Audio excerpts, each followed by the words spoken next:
তো first time কি হবে, একদম ফার্স্ট টাইম ব্যাটারি কানেক্টার থেকে ডিসি টু ডিসি আইসি পর্যন্ত একটা লাইন থাকছে।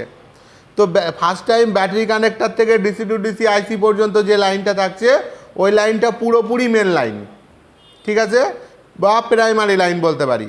তো প্রাইমারি লাইন বা ভিপিএইচ লাইন, এই লাইনের মধ্যে যদি কোনো শর্ট আসে তাহলে আমার দিতে হবে 3.7 থেকে 4.2 ভোল্ট, আর অ্যাম্পিয়ার আস্তে আস্তে বাড়াতে হবে, 1 2 3 4 এরকম করে বাড়াতে হবে। যদি খুব সামান্য পরিমাণে শর্ট থাকে তাহলে 2 অ্যাম্পিয়ার দিয়েও যদি আমরা ভোল্টেজ দিই তাহলে ওইখানে শর্ট ফাইন্ডিং করতে আমাদের অসুবিধা হবে না। কি হবে, হিট হবে, ওইখানে টেম্পারেচার বাড়বে, ঠিক আছে। আর যদি ওই ভোল্টের লাইনটা আমরা কোনোভাবে দেখি যে সেকেন্ডারি পর্যায়ে চলে যাচ্ছে, কীরকম হবে সেকেন্ডারি পর্যায়ে, পাওয়ার সুইচ ট্রিগার করব আর দেখব এইখানে যে অ্যাম্পিয়ারও নিচ্ছে, পাওয়ারও নিচ্ছে, সব নিচ্ছে, সোজাসুজি পাওয়ার উঠবে আর একদম সোজা নিচে নেমে চলে আসবে, ঠিক আছে, একদম সোজা পাওয়ার উঠবে, সোজা নেমে চলে আসবে, তাহলে হবে সেকেন্ডারি লাইনের সমস্যা, কিন্তু স্যামসাংয়ের সেটের ক্ষেত্রে নয়, ঠিক আছে। এবার সেকেন্ডারি লাইন ভিপিএইচ লাইন দুটো বুঝতে পারলাম, ঠিক আছে। তো সেকেন্ডারি লাইনের মধ্যে কি কি সাপ্লাই থাকে, মেন লাইনের মধ্যে ভিব্যাট কানেকশান থেকে ডিসি টু ডিসি আইসি পর্যন্ত কানেকশান যাচ্ছে, এটা হলো মেন লাইন। এই মেন লাইনটা ডিসি টু ডিসি আইসিকে কী দিচ্ছে, ভোল্টেজ দিচ্ছে, আর এই ভোল্টেজটা কি হচ্ছে, ভিপিএইচ বানাচ্ছে ডিসি টু ডিসি আইসি। তো ডিসি টু ডিসি আইসি ভিপিএইচ বানিয়ে এই ভিপিএইচটা কাকে দিচ্ছে, পাওয়ার আইসিকে। তো পাওয়ার আইসি যখন ভোল্টেজ নিয়ে আউটপুট দিচ্ছে, এটা হচ্ছে সেকেন্ডারি লাইন। তো সেকেন্ডারি লাইনের মধ্যে কি থাকছে, বাক সাপ্লাই আর এলডিও সাপ্লাই। তো বাক সাপ্লাই এলডিও সাপ্লাইয়ের মধ্যে আবার হাই এলডিও লো এলডিও এটা আইসির মধ্যে চলে যাচ্ছে, আর বাক সাপ্লাইগুলো সিপিইউ এর মধ্যে চলে যাচ্ছে। তো সেকেন্ডারি পর্যায়ে আমার কি কি থাকছে, বাক সাপ্লাই আর এলডিও সাপ্লাই। তো সেকেন্ডারি পর্যায়ে আমরা গিয়ে একটু কনফিউশন হয়ে যাবে, কি সেকেন্ডারি পর্যায়ে গিয়ে যখন কোনো ভোল্টেজ লাইন শর্ট হবে তখন আমার বুঝতে খুব টাফ হবে, কিন্তু কোনো সমস্যা নেই। বাক সাপ্লাইটা তুলব আর বর্নিওতে দেখব কত ভোল্টের লাইন, আর কি বুঝবো, বাক সাপ্লাইটা বাক কয়েলটা তুলে রাখার পরে ডিভাইড হয়ে যাবে শর্টের পর্যায়। কোনো একটা বাক কয়েল যদি শর্ট থাকে তো সেই বাক কয়েল শর্টের দুই দিকে টেস্টিং করব, বাক কয়েলটা তোলার পরে দুই দিকে টেস্টিং করব আর বুঝবো কোন দিকে শর্ট, এটা কি সিপিইউ এর দিকে যাচ্ছে না ঘুরে ফের পাওয়ার আইসির মধ্যে আসছে, এইটা বুঝতে হবে আমার। যদি সিপিইউ এর দিকে চলে যায় তাহলে আমার কি করতে হবে, সিপিইউতে কত ভোল্ট যায়, আশা করি সবাই মুখস্থ আছে, 1.8 কোথায়, 0.3 0.2 0.1 এরকম। তো এই যে পরপর যে ভোল্টেজগুলো যাচ্ছে এইগুলোর মধ্যে ভোল্টেজ আমার দিতে হবে ওই লাইনে, তবু এক্স্যাক্ট চেষ্টা করব ভোল্টেজ কত, 1 পয়েন্ট সামথিং। তো 1 দিয়ে ট্রাই করব ফার্স্ট টাইম, সব থেকে কম 1। তা 1 দিয়ে আর 5 অ্যাম্পিয়ার দিয়ে ট্রাই করব, দেখব কোনো কম্পোনেন্ট হিট হচ্ছে কি না। তো কোনো কম্পোনেন্ট যদি হিট হয় ভালো, যদি না হয় তাহলে আমার কি করতে হবে, ভোল্টেজ হালকা করে বাড়াতে হবে। অ্যাম্পিয়ার তো আমার আছে, ভোল্টেজ কিন্তু ওই লাইনে কখনো ওভার ভোল্টেজ দেওয়া যাবে না, 1.3 1.2 এরকম করে বাড়াতে হবে, সামান্য সামান্য।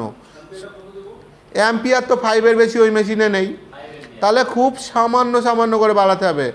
আর সেন্স করে দেখতে হবে হাত দিয়ে যখন আমরা দেখব, দেখার সময় একদম ফুল অ্যাটেনশানের সঙ্গে, যখন দেখব 5টা 6টা 2টো 4টে কম্পোনেন্ট এক জায়গায় হিট হচ্ছে, ফাইন্ডিং করার জন্যে রজন থেরাপি করব। কি করব, রজনের স্মোক নিয়ে ওর উপর দিয়ে আমরা নাড়াচাড়া করব, আর ওই স্মোকটা ওই কম্পোনেন্টের উপরে লেগে যাবে।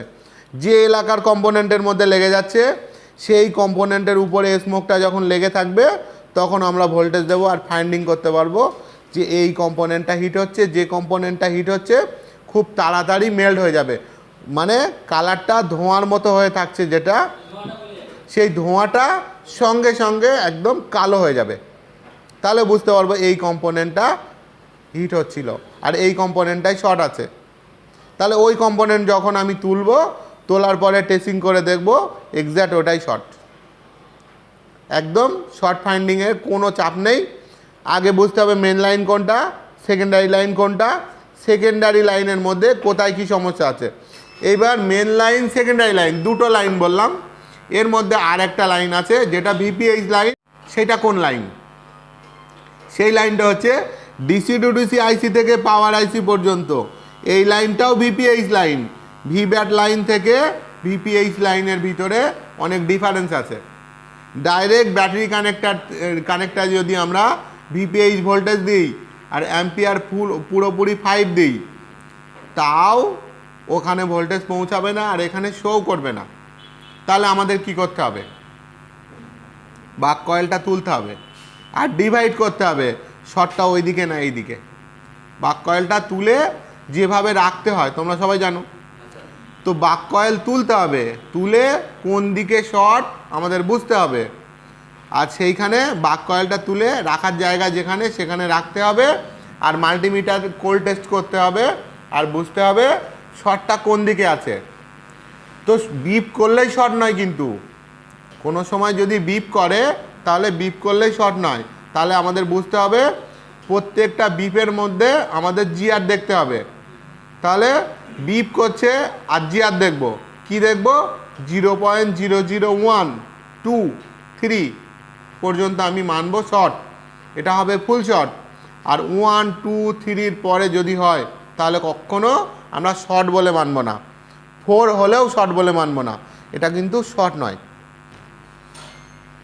দরকার পড়লে একবার চেক করব রিভার্স ভয়েস আর ফরওয়ার্ড ভয়েস, একবার চেক করব, চেক করে জিআর ভেরিফাই করব। জিআর কীভাবে ভেরিফাই করতে হয়?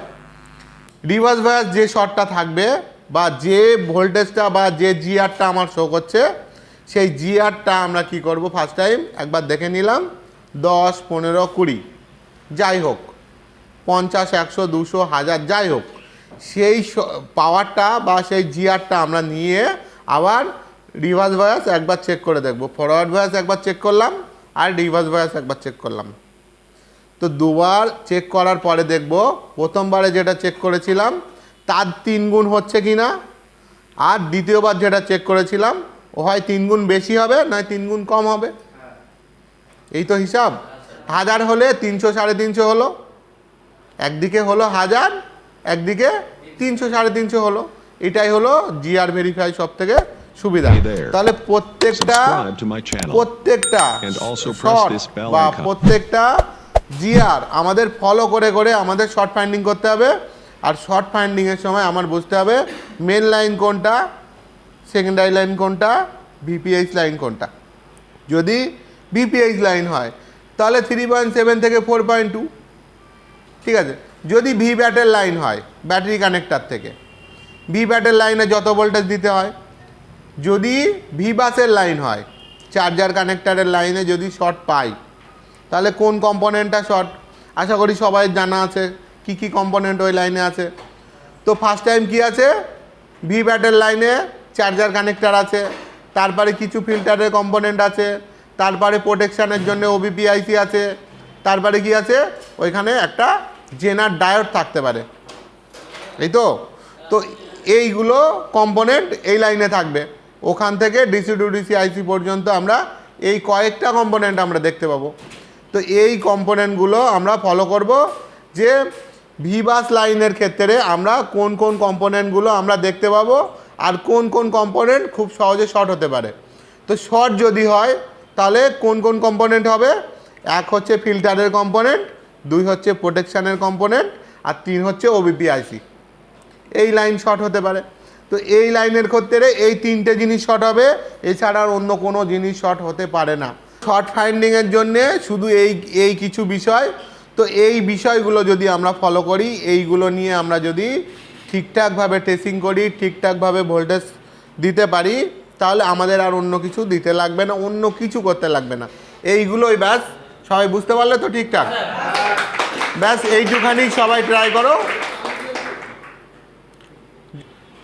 আমাদের ইনস্টিটিউটে যদি কেউ জয়েন করতে চান বা ফ্রি কোনো ডেমো ক্লাস নিতে চান, তাহলে যে কোনো সময় যে কোনো দিন আমাদের ডেসক্রিপশানে দেওয়া নাম্বারে কন্ট্যাক্ট করতে পারেন।